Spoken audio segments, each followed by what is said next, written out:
Good morning. My name is Scott Simmons. I'm the pastor here at Faith United Church of Christ, and we are at our coffee bar. Some of you remember that. And today I have Jesus here with me and Jason.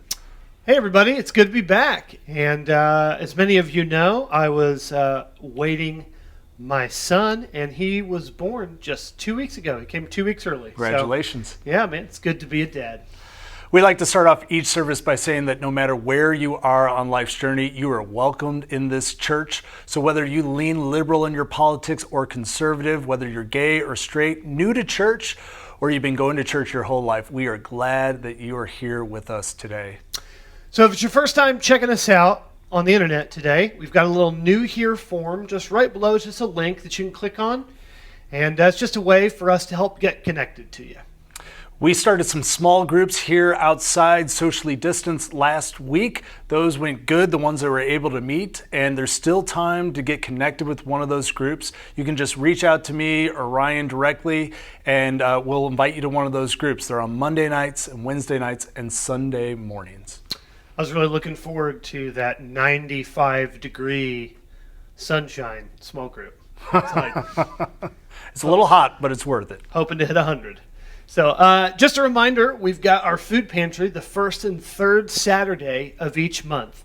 And so there's plenty of information on the website, as well as we have some more information on a lot of the YouTube videos about it. It's just an awesome way for us to serve in the community, even during the end of COVID here right now. One thing that you can do right now that would just help us get our worship service and the message out to a broader community is just to hit the like button on this video or leave a comment in the comment sections. Also, we're going to conclude with a question that Jason has for all of you, something he wants to know. So, yeah, my little son was born 2 weeks ago, and it's just been an awesome, awesome journey with Lindsay. And what some of you know and some of you don't know is our little boy does not have a name yet. I think some people are like, oh, that's great, you could wait. And some people are confused by that. Yeah.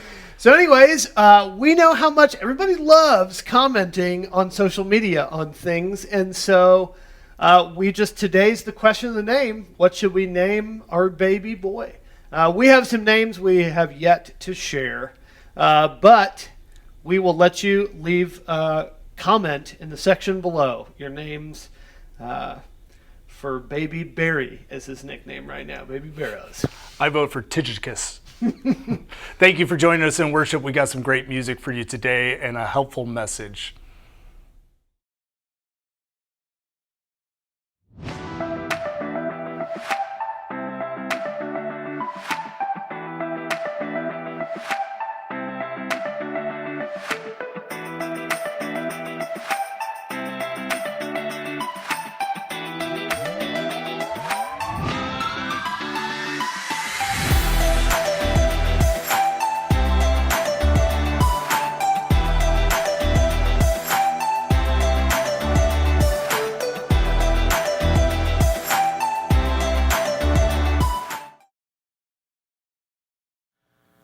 Hey everybody, we're just going to get into a time of worship here and sing some songs together at home. Normally we're just in the sanctuary all singing together, and we sure do miss that, and just working towards that together. But I picked this song for us to sing at home this morning for obvious reasons. It's called Good, Good Father. And I just want to offer a thanks just to everybody, to Butch and to Linda and Sherry and Annette and Brent, and everybody who's been so supportive in our community that being a father, it's just like this new way to begin to encounter God's goodness. That God is a good, good father, and I get to shepherd this little one and just see God's goodness that way. So we hope you're doing awesome this morning, and glad you're with us.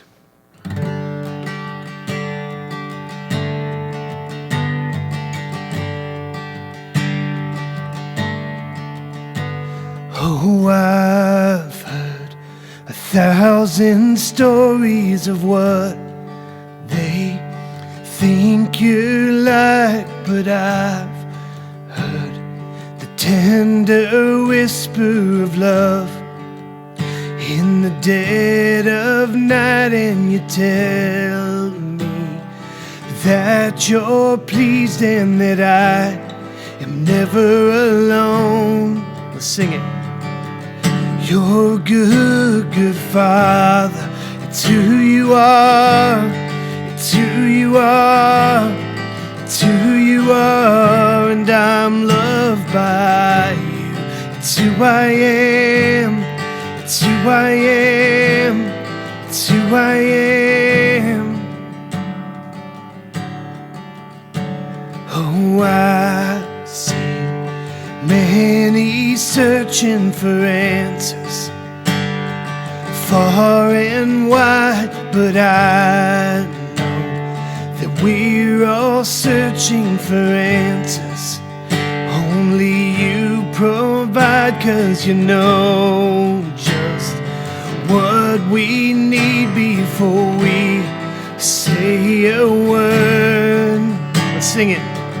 You're a good, good Father. It's who you are. It's who you are.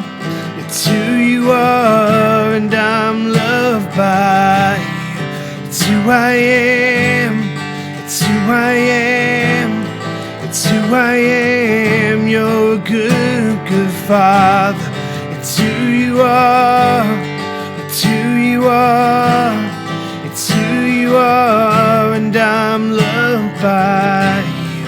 It's who I am. It's who I am. It's who I am.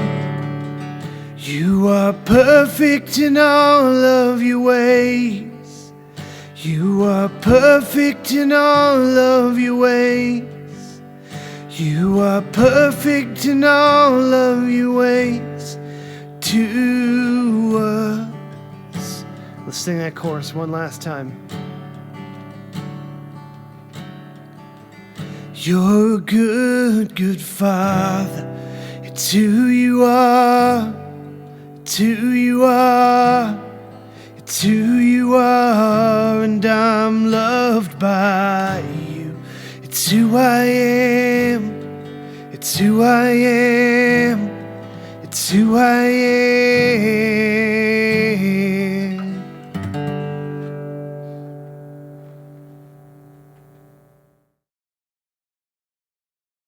Well, today we're finishing off a summer-long sermon series on the book of Acts, and I really wish I could have preached this series to all of you in person, but because of COVID, we haven't been able to meet in person, so we've done the next best thing, which is record these videos and put them up on YouTube. And if you've watched the messages earlier on in the series at the beginning of the summer, one thing you might notice is that the quality of our video and audio has changed over time. And the reason for that is that behind the scenes, we've been working really hard to improve the video and to innovate. And sometimes that's gone well and the videos have improved, and other times we've taken a few steps backwards because we've been learning all summer long.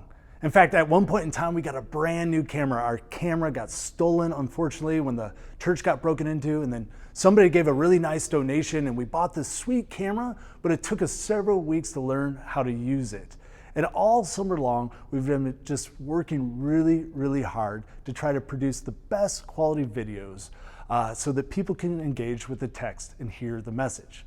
And the reason I bring this up is that because of this. It's been a summer of waiting, but it has not been a summer that has been wasted. At the tail end of the series and at the end of this summer, I feel like we've learned a ton behind the scenes. Now, if you are new here today, you picked a great time to tune in because we are finishing off the series on the book of Acts, and I'm going to make one last point, and it's going to have a very specific application that you can do today, right there in your home. And it will make an impact on you and your faith life, and I believe it will impact those around you. And if you've never heard of the book of Acts or you're not very familiar with the Bible, here's what you need to know. The book of Acts, which we've been focused on all summer long, it tells the story of the early church. And knowing the story of the early church is really important because by knowing how the church began, we can know how to be the church today. And so I want to review a few points that we've learned throughout the series from the early church about how to be the church. The first one is that the early church was built in a large part by personal witness. It was men and women who were able to talk about what God had done in their lives. For instance, one of the leaders of the early church was a man named Peter, and God raised up a providential relationship, a man named Cornelius, that impacted Peter in a tremendous way. Or the Apostle Paul, another leader of the early church, he had this pivotal life circumstance where it changed him forever, and he began to live life differently after that.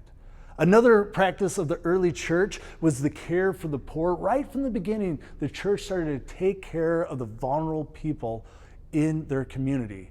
And one of the ways they funded it was that people with means, people that had wealth, would give that wealth to the church. There's a guy named Barnabas that sold a piece of property, and he just laid it at the feet of the church leaders, knowing that they were going to use it in a way to benefit the community around them.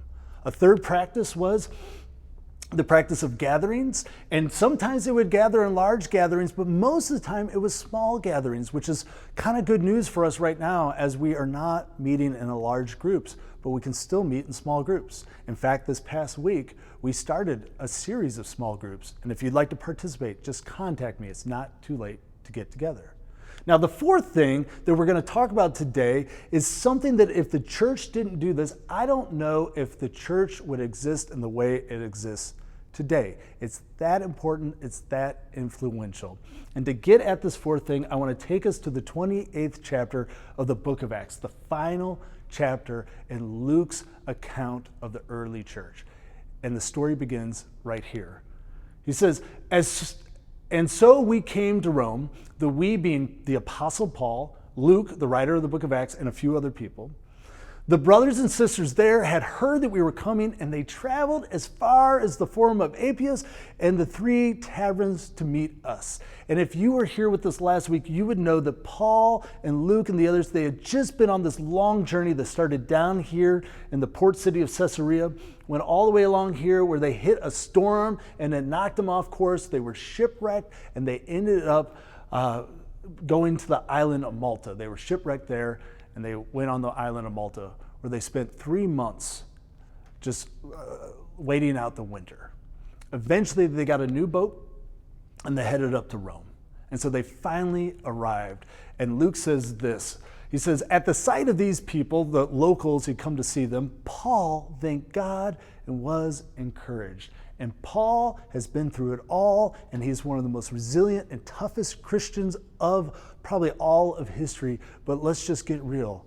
Even the most resilient among us, sometimes we get discouraged when we have gone through a crisis, a prolonged one for that matter. And so Paul, he's encouraged by these other believers. And we're told that when we got to Rome, Paul was allowed to live by himself with a soldier to guard him. And for 2 whole years, Paul stayed there in his own rented house, awaiting a trial with Caesar because he had appealed to him, and welcomed all who came to see him.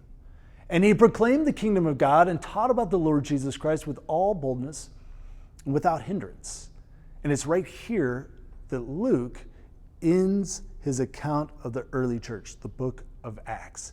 And it's a strange ending because it's open-ended. And Luke does this intentionally, and I've talked about this before. He does this intentionally because the end of this story is not the end of the story, because the church is still growing and spreading. And Luke wants you and wants me to connect our own story to this story.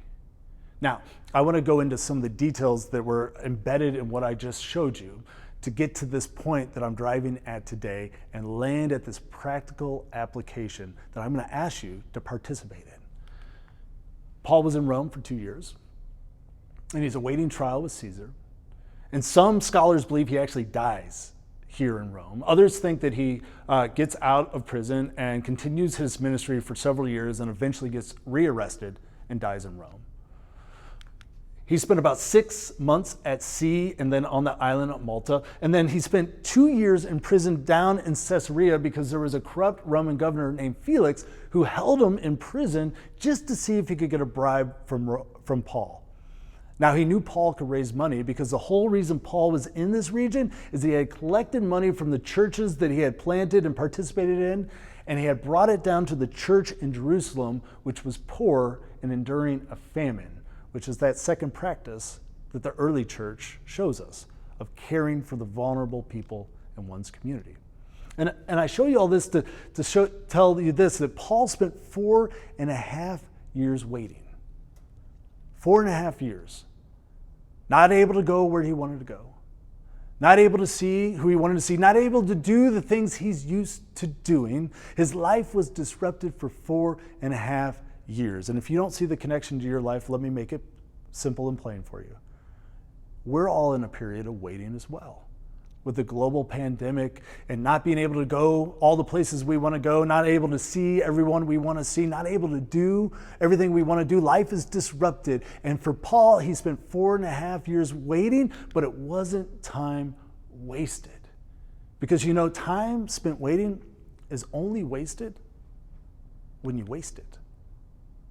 And it's such a simple idea, but I think we need to be reminded of this sometimes because we all want life to get back to normal, and we need to realize that normal is gone for the time being, and we need to figure out how to use this time wisely. Now, if you were to open up the New Testament, you would discover that right in the middle of it are 13 letters written by the Apostle Paul over the course of his ministry, and 4 of them are actually written during this 4.5-year period of him waiting. 3 of them are written to churches, encouraging them, and then there's this one letter to a guy named Philemon. I want to go first to this letter to the Philippians, where Paul says this. He says, "Now I want you to know, brothers and sisters, that what has happened to me has actually served to advance the gospel." What has happened to you, Paul? You mean your imprisonment? You mean your shipwreck? You mean those 4.5 years where you were unable to go the places you want to go, unable to do the things you're used to doing? You're saying that has somehow served to advance the gospel? Paul would say yes. Let me tell you how. As a result, it has become clear throughout the whole palace guard and to everyone else that I'm in chains for Christ.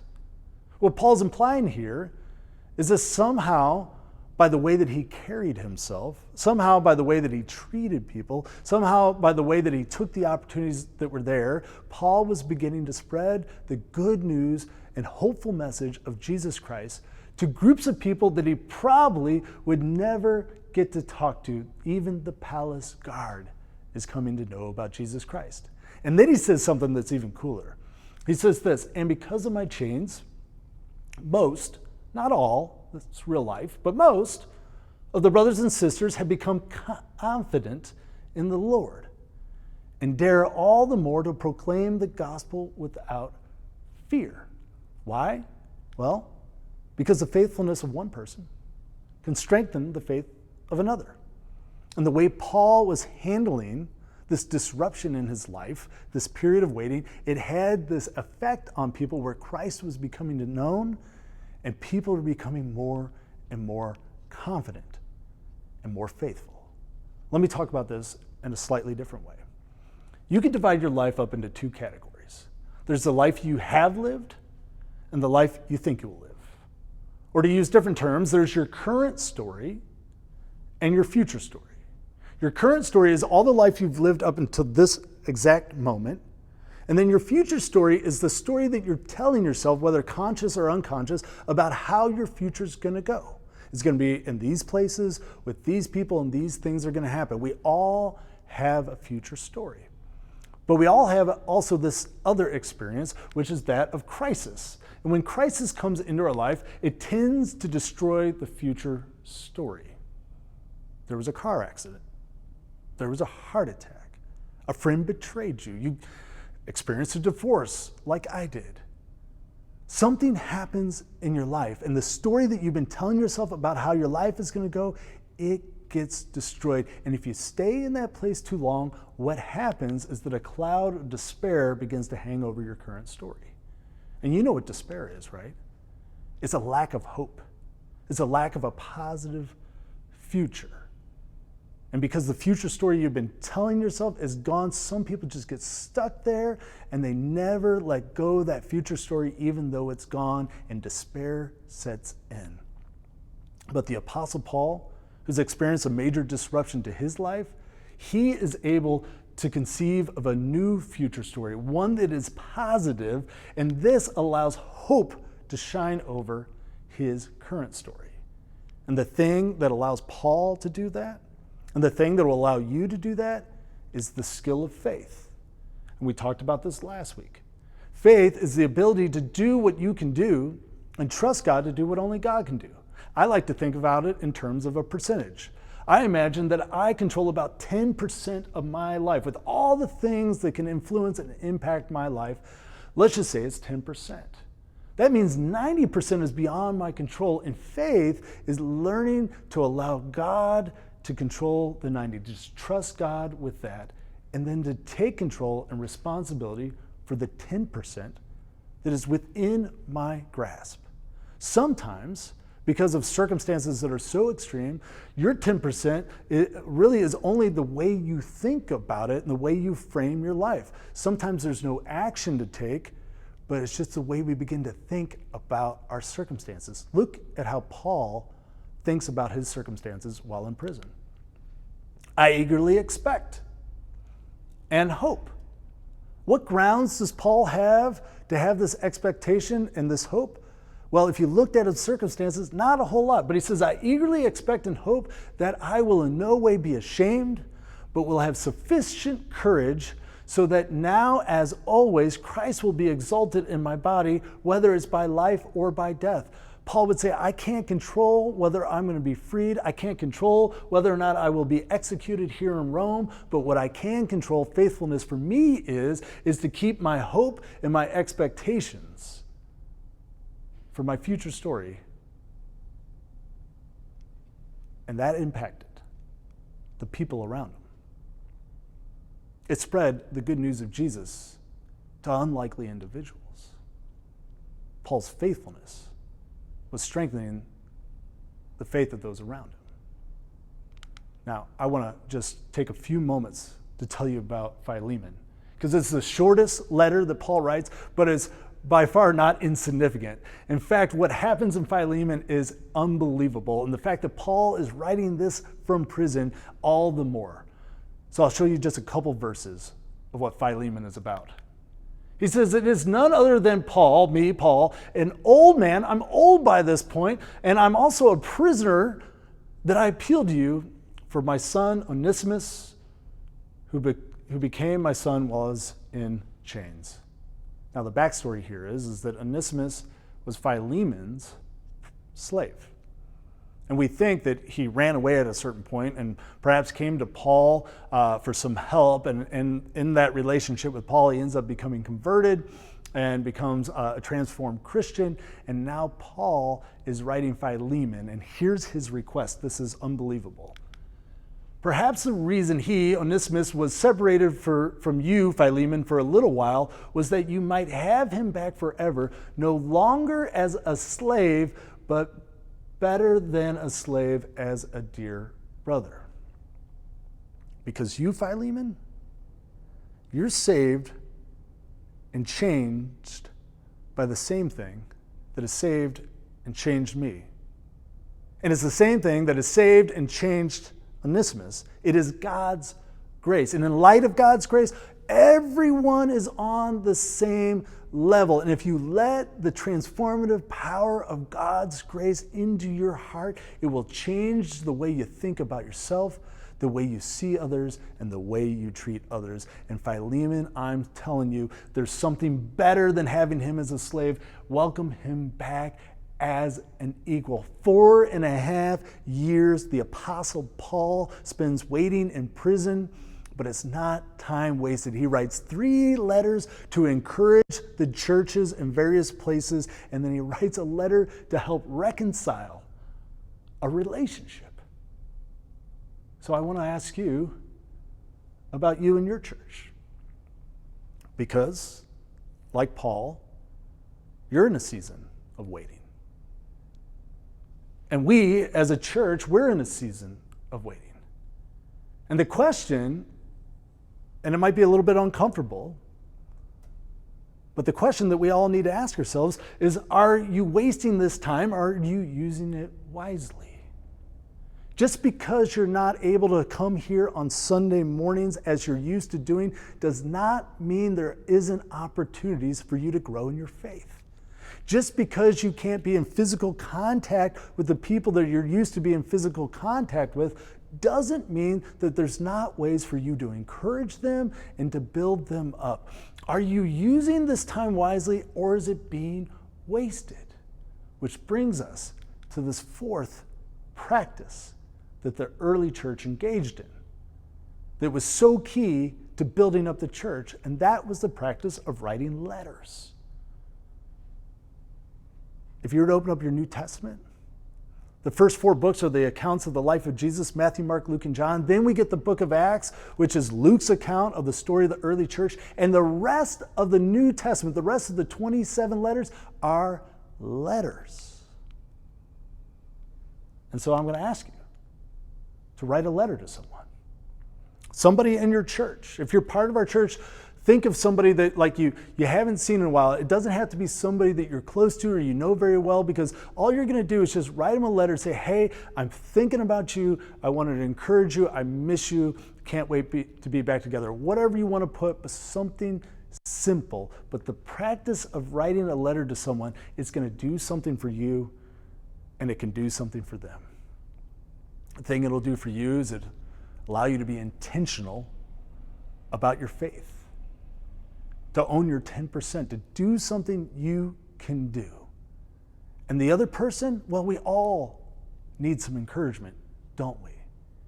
And if you are thinking of somebody and you can't remember their name, give me a call. I'll help you figure out who it is. And if you think of somebody but you don't know their address, email Ryan and he'll give you the address. He's here Monday through Thursday, and he'll get that information to you.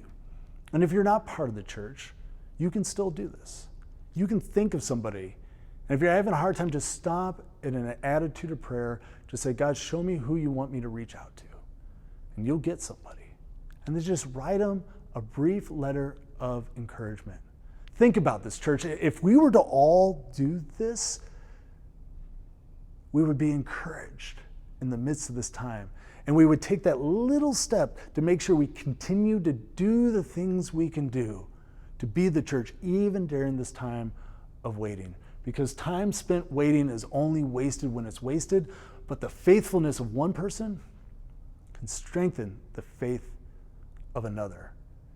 And the early church grew and grew and grew because the people in it took the responsibility to encourage and care for one another.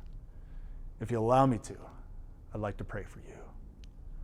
Gracious Lord, I thank you for the book of Acts. We spent all summer long on it, and there's so many lessons and stories to inspire us and teach us. And God, I hope that those that are listening today would just take this one final lesson about using this time of waiting and disruption wisely, to do the few things that they can do, to make sure that they continue to have a hopeful attitude, open to the possibilities that are here, and then to take the action that can be taken. God, help us to write letters and call and text and email and do all the things we can as a community to encourage one another. Because it was men and women, simple practices that built the church. And the world needs the church more than ever today. In Christ's name, amen.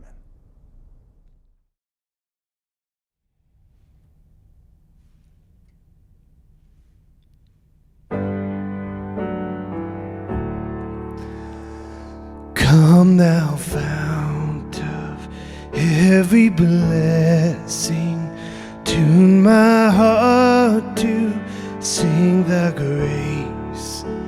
Streams of mercy never ceasing, call for songs of loudest praise. Teach me some melodious sonnet sung by flaming tongues above. Praise the mountain fixed upon it, mount of God's redeeming love. Here I raise my head Ebenezer, hither by thy help I come, and I hope by thy good pleasure safely to arrive at home. 'Cause Jesus sought me when a stranger, wandering from the fold of God, He to rescue me from danger and to post His precious blood. And oh, to grace, how great a debtor daily I'm constrained to be.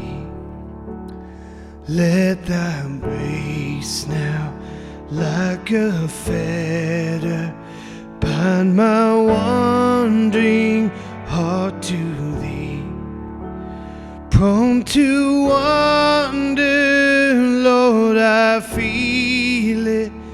Prone to leave the God I love.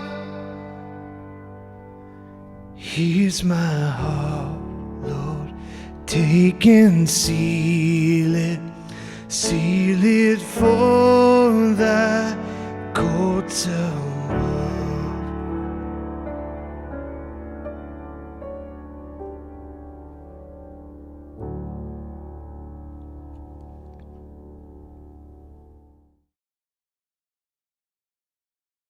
Thanks again for joining us today for our worship. If you are new here, we would invite you to fill that form out in the link below. We would love to connect with you. And we still have some space for the small group. So if you're interested in joining, please reach out to one of us and we will get you connected to those small groups. Let me offer a blessing today before we go. May the peace of Jesus Christ rule in your hearts and be with you this day, this week, and all the rest of your lives. Amen.